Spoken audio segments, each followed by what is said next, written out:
Salut à tous, c'est Clément Maraîcher du Nord, j'espère que vous allez bien et que vous êtes en forme parce que le programme il est chargé. On va parler de ça, de ça,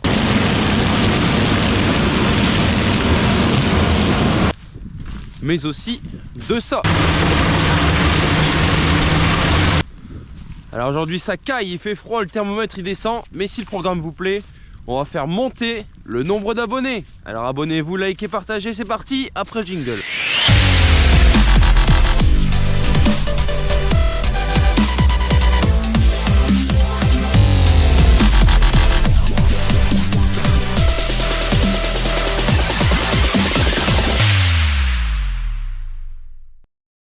Et on est le mardi 9 janvier et on s'en va à la Cuma chercher le rouleau Cambridge. Alors je sais, vous allez vous demander qu'est-ce qui m'est arrivé là. Tout simplement je viens d'embrasser une porte, mais elle n'était pas très aimable. Pourtant j'étais en pleine possession de mes moyens, contrairement à ça ici là, je sais pas si on le voit. Ou là c'était samedi soir, un peu trop tard dans la nuit si vous voyez ce que je veux dire. Non, du coup on va chercher le rouleau à la Cuma, un rouleau Cambridge de 9 mètres. Alors je vous montre ça, puisqu'on va rouler les couverts et profiter du gel pour casser la févrole. Voilà la bête. Donc là le timon est attelé et maintenant il faut comprendre quel flexible sert à quoi. Alors le couvert végétal que j'ai mis cette année, il est composé de deux espèces. Il y a d'abord de la févrole que j'ai mis au semoir à engrais, donc que j'ai pendu à la volée, et que j'ai ensuite recouvert avec le déchômeur accompagné d'un de limbe, un semoir pour les toutes petites graines à la volée aussi, qui pose les graines dans le déchômeur, et dans lequel j'ai mis des graines de seigle. C'est une graminée. Malheureusement le seigle il a vraiment pas fort évolué, il a été attaqué dès le début par des limaces, ce qui fait qu'aujourd'hui j'ai de façon très majoritaire la présence de févrole. Aujourd'hui il fait -6 là, actuellement, donc on va faire chauffer le tracteur et puis je vous parle du couvert dans la parcelle qui est juste à côté le temps que ça chauffe. Alors nous voici dans le couvert. Ici on a de la févrole et donc on était censé, comme je vous l'avais dit, avoir du seigle. Donc la févrole on le voit qu'elle fait bien la tronche là avec le gel, mais ça va pas mourir, ça va repartir. En plus elle commence à être un peu malade. Mais le couvert en effet il est pas très épais. Normalement j'avais prévu, dans cette févrole on est très bien. Et normalement ça devait être complété par du seigle comme ça. Alors ça c'était censé un peu faire le tapis en dessous. Et j'ai eu beaucoup de pertes à la levée, dû notamment aux limaces. Pourtant j'en avais mis pas mal quand même, j'avais mis une surdensité étant donné que j'avais fait un semis à la volée. Donc ça avait bien germé, mais j'avais pas commencé à mettre de l'anti-limace dans une parcelle de couvert quoi. Donc là ce qui est bien avec le rouleau, c'est qu'on va venir aplatir la févrole comme ça, et avec le poids ça va casser les tiges, du coup ça va plus se relever et puis normalement la plante devrait mourir. Donc c'est vraiment un mode de destruction économique et rapide. Alors selon les années on fait parfois du broyage en fonction du couvert. J'avoue que pour l'instant je me suis pas encore trouvé sur mes couverts. Je fais toujours quelque chose de différent. Mode de semis différent, espèces différentes, mode de destruction différent. Donc je me cherche encore un peu à ce niveau là. Je pense qu'à l'avenir il faudra plutôt que se chercher, faire toujours des espèces différentes tous les ans, essayer de mettre le plus d'espèces possible. Parce que là, regarde, on voit, je mets deux espèces, il y en a une qui marche, la deuxième elle marche pas. Je me retrouve avec un sol qui est pas très bien couvert. Donc va peut-être falloir que j'augmente le nombre d'espèces pour assurer le coup. On est là au champ.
Est-ce que ce serait le fumier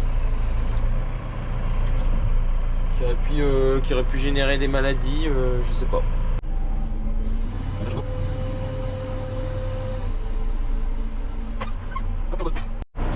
Bon, du coup je viens de lâcher le rouleau Cambridge et je vais prendre la benne 14 tonnes qu'on a en Puma également. Pourquoi? Parce que demain c'est la moisson du maïs. Et oui, moisson du maïs en janvier, ce sera une première. Alors tout à l'heure je suis allé faire un échantillon du maïs grain. Et donc il était à 28% d'humidité. Ce qui est pas trop mal pour le secteur, hein. Alors honnêtement je ne savais pas quoi faire de ce maïs. On a fait un essai en novembre pour essayer de le battre et la batteuse elle s'enfonçait, donc j'ai dit c'est pas la peine. Bon, ça y est, on a commencé à battre sous ce magnifique soleil. C'est le dernier jour de gel, donc c'est aujourd'hui ou jamais tout simplement. Après ça n'ira plus. Donc je viens de livrer la première benne. Donc on est à 28% d'humidité, donc ça c'est plutôt la bonne nouvelle. Ce qui permettra de limiter un tant soit peu les frais de séchage. Et donc on va au champ et je vous montre le chantier de battage.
Je suis avec Romain là, plus du battage du maïs. C'est la misère. Voilà l'illustration de la tempête Ciaran de novembre qui nous a complètement couché le maïs. Donc ça, en plus des trompes d'eau qu'on a pris, voilà pourquoi on en est là aujourd'hui à battre le maïs en janvier. Donc là en fait Romain vient de reprendre le maïs dans l'autre sens. On voit qu'il est couché par ici. Donc ça lui permet de ramasser un peu plus de marchandises. Vous voyez comme il est couché, c'est déjà assez impressionnant de voir qu'on arrive à récolter tout ça. Donc ici c'est la pire parcelle, après ça devrait certainement aller un petit peu mieux. Et ouais, il y a des années comme ça.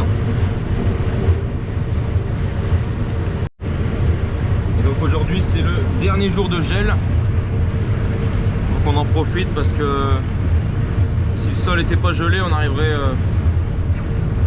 même pas à y accéder. Là on a pu revenir avec une batteuse à roues. Ils n'ont pas eu besoin de mettre les chenilles, donc ça c'est déjà un premier point positif.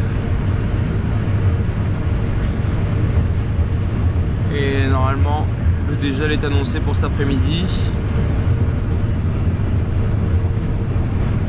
Donc à partir de demain certainement ça n'ira plus.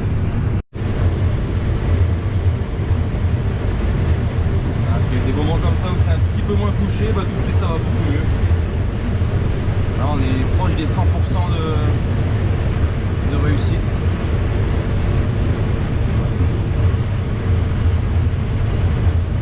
ça, il fait un bon chauffeur.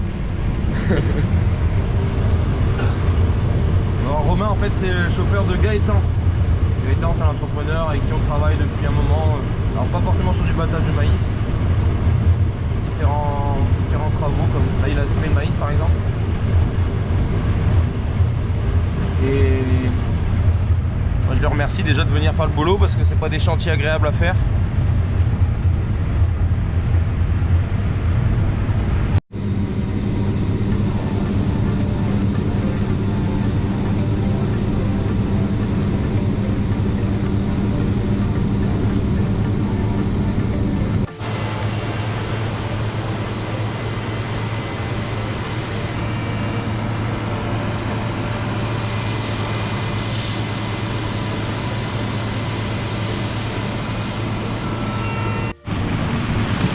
Voilà, il reste plus que le petit carré ici et puis après on va attaquer l'autre parcelle, la deuxième.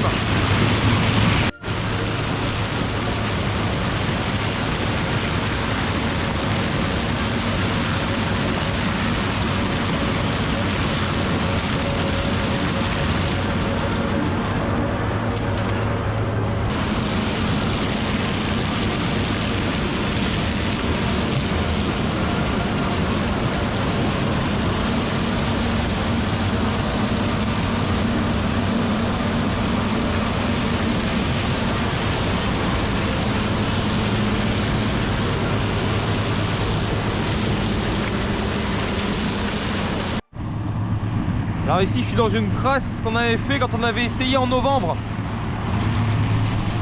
Bah c'est pas joli hein. Alors là le temps a un peu effacé les reliefs des ornières qu'on a fait. Mais je vous assure que c'était pas possible de continuer dans ces conditions. Si on avait fait toute la parcelle comme ça, bah merci pour la culture suivante. Tandis que là, la structure est préservée à 100% et ça c'est super. Donc là forcément dans les zones versées bah, il reste quand même un peu d'épis hein. Et ça de toute façon on pouvait pas faire beaucoup mieux. Et je trouve que le boulot est déjà très bien fait pour le niveau de verse qu'on avait dans cette parcelle. C'est comme ça. Alors j'aimerais bien dans l'idéal passer avec un broyeur ici pour affiner toute la surface. Parce qu'il y a quand même des sacrés morceaux hein. Des fois des tiges quasiment complètes là. Malheureusement c'est le dernier jour de gel donc on verra peut-être demain si on a encore de la portance pour le tracteur avec le broyeur, étant donné que c'est beaucoup moins lourd qu'une batteuse. Peut-être que demain on aura encore des bonnes conditions. Et puis on n'exclut pas quelques petites gelées cette nuit, donc demain à la fraîche pourquoi pas. On verra ça plus tard.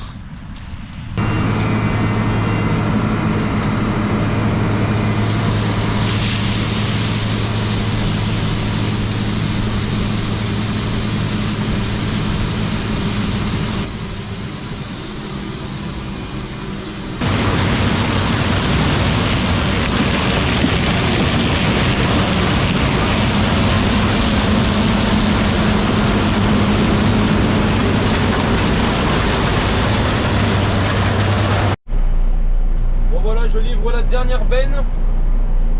Bon, bilan des courses satisfaisant, je sais pas. Toujours est-il que le gros point de satisfaction c'est d'avoir préservé la structure. C'est quand même un point hyper important pour la culture suivante hein. Et quitte à pas gagner beaucoup d'argent avec ce maïs, autant qu'on n'en perde pas trop sur la culture suivante. Il y a juste dans une petite parcelle d'1 hectare, il y avait une grosse basse avec de l'eau stagnante. Et là, cette basse là, on l'a laissée de côté parce que, en fait, le fait qu'il y avait de l'eau en surface, ça faisait comme une couverture pour le sol. Du coup, le sol n'était pas gelé. Il y avait juste une petite couche de glace, forcément, mais le sol en dessous était protégé des températures négatives. Donc, du coup, on a essayé, on passe à travers.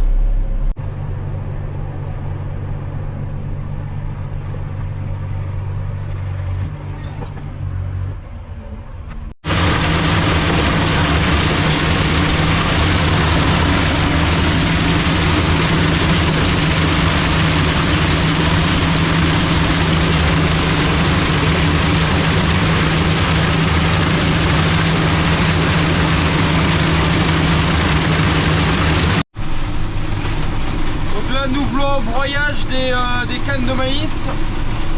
Donc comme je vous avais montré tout à l'heure, il reste quand même pas mal de longues cannes. Dû au fait que c'était un peu versé, fortement versé. Et là j'envisage, enfin du moins j'espère encore pouvoir y semer du blé ici. Et le fait qu'il y ait des grandes cannes comme ça, c'est très problématique avec la charrue. Ça vient vite bourrer. Je vais vous montrer le résultat. Donc là on voit bien la différence, ça c'est avant le passage du broyeur. Alors on est dans le noir donc c'est pas forcément facile. Mais là c'est avant le passage et là c'est après le passage. Donc ici on travaille avec un broyeur Alpego 3 mètres à axe horizontal. C'est-à-dire qu'il tourne comme ça. Contrairement aux broyeurs à axe verticaux, qui tournent comme ça, comme une tondeuse. Et c'est vrai que ça serait quand même mieux d'avoir un broyeur à axe vertical, parce que l'effet de la tondeuse, c'est que vous avez un phénomène d'aspiration de la végétation, puis ensuite de coupe. Alors je pensais faire ça demain matin, mais là le dégel il est quand même bien amorcé. Alors les sols portent encore très bien, hein. Mais là déjà on est en température positive. D'ailleurs il y a un petit crachin comme ça, une pluie très fine, pas très agréable. Et surtout demain matin j'ai des légumes à préparer, donc j'aurai pas le temps de faire ça. Donc si je commence demain, ce sera pas avant milieu fin de matinée. Donc je préfère assurer le coup au moins pour une parcelle ici où j'envisage de mettre du blé. Et peut-être que si j'ai le temps demain et si les sols portent encore très bien, je ferai la suite. Mais la suite c'est moins nécessaire puisque ce sera pour des cultures de printemps. Donc j'ai pas trop besoin, la décomposition des cannes est moins problématique.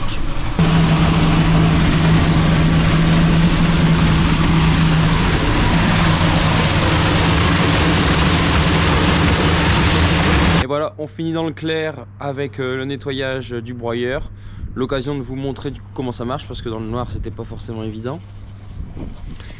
Alors comme je vous ai expliqué, ici on est sur un broyeur à axe horizontal. Voilà, avec des marteaux. Et à l'arrière on a le rouleau de jauge qui permet de faire le suivi du sol. Donc après pour les réglages c'est simple, hein. Une fois qu'il est posé sur le rouleau à l'arrière, on s'arrange pour qu'il soit à l'horizontale ici, avec le réglage du 3e point. Donc on nettoie, on graisse, et puis je conclue la vidéo au champ de maïs pour vous montrer le résultat dans le clair.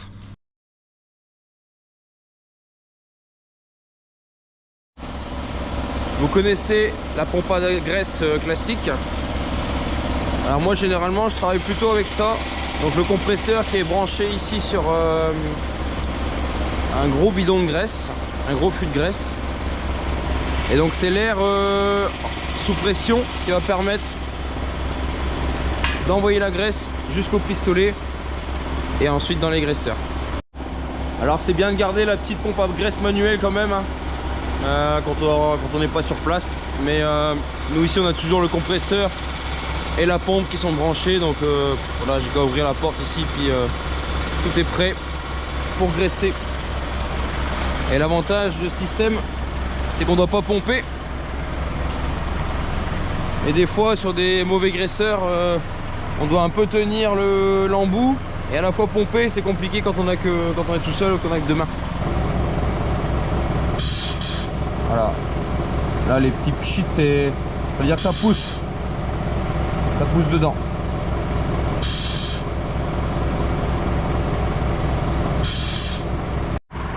Donc là on a l'axe du broyeur, de l'autre côté aussi. Ici on a le rouleau de jauge qui est en dessous, de l'autre côté pareil. Donc ça c'est les 4 principaux graisseurs. Et après on a le cardan à faire un peu moins souvent. Mais comme on est en CUMA, par principe, On fait toujours tout. On ramène le broyeur à l'écumin. Je vais justement passer devant la parcelle qu'on a broyée. Ça me permettra de vous montrer dans le clair et de conclure la vidéo. Et voilà le résultat après broyage. Donc ici c'est la seule parcelle de maïs que j'ai rebroyée, du moins pour l'instant. Parce que c'est la seule où je suis susceptible de mettre du blé encore. Ouais, on est début janvier. Mais je projette potentiellement la semaine prochaine de semer encore du blé ici. J'ai encore des variétés qui sont... Enfin, une variété qui est adaptée pour des semis jusque théoriquement fin février. Donc on verra bien. On voit que le dégel a bien été amorcé ici. Je pourrais plus y remettre les pieds comme ça. Et en fait, pourquoi je vous dis que je vais potentiellement semer du blé la semaine prochaine, c'est qu'il annonce encore un petit peu de gelée. Autour de -1, -2, -3. Et c'est suffisant, c'est même très bien pour dire de semer du blé. Surtout avec le matériel qu'on est censé utiliser. Vous allez voir, on va sortir le vieux matos. Et je vais tout vous expliquer dans la vidéo de la semaine prochaine. Enfin, si tout se passe bien. Et là, on voit après broyage qu'on a laissé pas mal de grains quand même, hein. Parce que du coup le broyeur il a éclaté tous les épis qui n'étaient pas ramassés. Et du coup ça s'est bien étalé là, on voit bien toute la perte qu'on a eue. Et donc je vais conclure cette vidéo ici en vous remerciant d'avoir regardé jusqu'au bout déjà. J'espère que ça a été intéressant. Et tout ça pour vous dire que l'agriculture, c'est bien souvent des histoires d'opportunités. Cette vidéo, elle n'aurait pas eu lieu d'être s'il n'y avait pas gelé. Et s'il n'y avait pas gelé significativement. Parce que pour faire entrer une moissonneuse-batteuse dans un champ gorgé d'eau, il faut au moins ce qu'on a eu, c'est-à-dire -6, -7. Et sur la durée. Il fallait au moins 2-3 jours de gel avant pour dire de commencer à prendre en masse. Donc ça a été le cas, une chance pour nous. Je sais pas comment on aurait fait sinon, peut-être que moi franchement j'envisageais de le battre carrément au printemps en sec. Ça aurait été un essai aussi, pourquoi pas. Mais bon voilà, l'occasion s'est présentée, donc on a passé le cambridge sur les couverts, on a fait la moisson du maïs, on a broyé les maïs. Et peut-être encore une opportunité la semaine prochaine si on peut semer du blé ici. N'hésitez pas à vous abonner, à liker, à partager. Et puis commentez si vous avez des choses à dire, c'est avec plaisir que je répondrai à vos questions. Allez, à la semaine prochaine, ciao.